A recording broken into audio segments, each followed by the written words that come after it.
On va inverser les termes, la scolarisation à Bourbon et l'esclavage. Bourbon est quoi?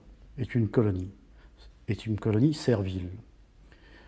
Au principe de l'école dans une colonie, c'est de tout faire pour que l'ordre colonial soit reproduit et qu'il y ait le moins peu de perturbations dans l'agencement de la société. C'est sur cette base que cette école va se mettre en place au début du XIXe siècle, après la Restauration. Et donc, s'il y a de nombreux débats sur la question de l'école, c'est-à-dire une école pour qui, confier à qui, quel contenu enseigner, à qui confier cette école, il y a un point qui fait l'unanimité, c'est que cette école ne doit pas concerner les esclaves, parce que les esclaves sont des objets. Et donc il n'y a aucune raison de les amener à être scolarisés. Donc l'école qui se met en place est une école qui doit répondre aux finalités de cette société qui est une société servile et coloniale, c'est-à-dire donc qu'elle doit veiller à ce qu'il y ait une reproduction de l'ordre colonial et de l'ordre servile. Donc il faut qu'il y ait une école d'excellence. Ce qu'on ne sait pas, ou ce qu'on sait peu, c'est que Bourbon va être la première colonie française à disposer d'un lycée, même si à cette époque, le lycée qui a été créé par Napoléon porte le nom de Collège Royal. Et pour cet établissement, rien ne sera trop coûteux, rien ne sera trop ambitieux, parce qu'il s'agit de former une élite, et une élite prestigieuse en capacité de poursuivre le développement de l'ordre colonial. Et à côté de cette école, qui est réservée aux enfants de la bourgeoisie, à côté de cette école, on va mettre en place une école élémentaire.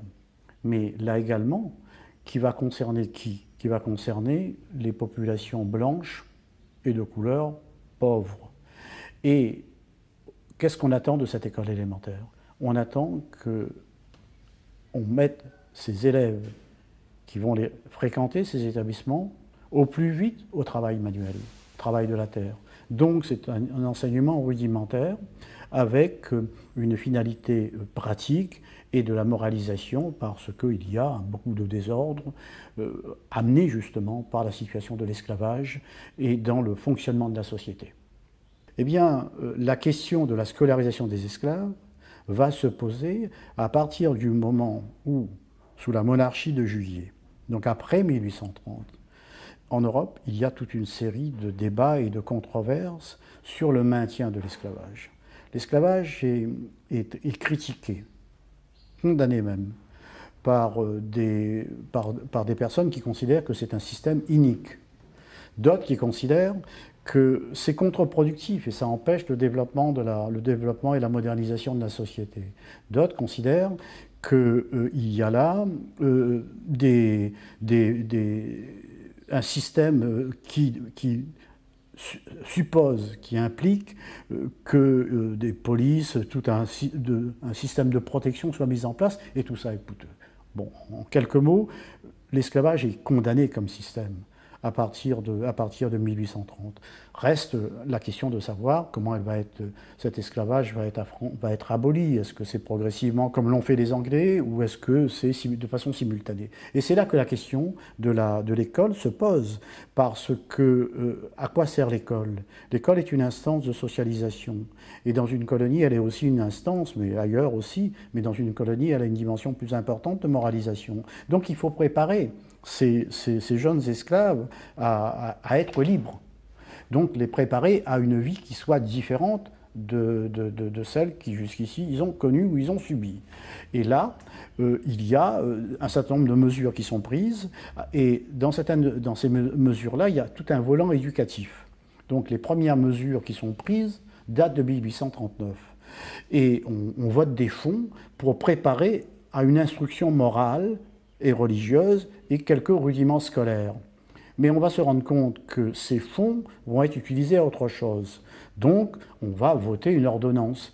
Et l'ordonnance veut d'abord une loi qui soit plus contraignant, avec un caractère plus contraignant, et qui, au départ, voulait que cette instruction soit à la fois morale et religieuse, mais aussi l'instruction scolaire et rendre obligatoire. Mais il y a tout un tollé dans les colonies, pas simplement à Bourbon, mais on va rester sur Bourbon. Donc il y a tout un tollé parce que les planteurs, parce que la société coloniale, parce que ceux qui sont en charge des lois, c'est-à-dire le gouverneur, les magistrats, eux-mêmes sont opposés à une scolarisation de ces esclaves. Alors on invente toute une série d'arguments, certains fondés, mais parce que justement on ne veut pas développer l'école, donc il n'y a pas d'école. Donc on ironise sur le fait qu'il n'y a pas d'école déjà pour la population blanche, et on voudrait en créer des classes pour les enfants, pour les esclaves. Cette mesure, dans ses applications pratique et dans son application immédiate est détournée.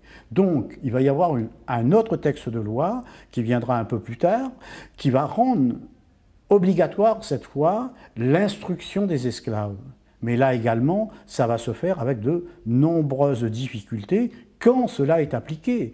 Et c'est dans ce contexte qu'arrive l'affaire de Monseigneur Monet, qui lui, donc, décide de mettre en place tout un projet justement pour préparer ces jeunes esclaves à être des hommes libres et s'inscrivant dans la politique gouvernementale. Eh bien, quand il va revenir, après être déplacé à Rome, quand il va revenir à Bourbon, il sera expulsé manu militari. Et on mettra un terme à ce qu'on va appeler la mission des Noirs. Donc en clair, oui, il y a eu des mesures qui ont été prises. Ces mesures se sont heurtées à une opposition multiple et continue et constante de la société coloniale alliée à l'administration coloniale. Et en fait, il n'y a que quelques classes ou quelques élèves, enfin quelques enfants esclaves qui ont pu être scolarisés et qui sont rentrés dans le cadre de ces mesures, notamment avec quelqu'un qui est très connu à la Réunion aujourd'hui, qui est le frère Scubilion, qui va faire classe à Saint-Leu pour un certain nombre d'enfants esclaves parce qu'il est en activité à Saint-Leu. Mais il faudra attendre le 1848, l'affranchissement, l'abolition de l'esclavage, pour avoir véritablement les descendants, les affranchis, les descendants d'esclaves, pouvoir accéder, comme tous les autres, à la scolarisation dans des conditions difficiles et qui vont ensuite se mettre en place pendant la seconde moitié du XIXe siècle.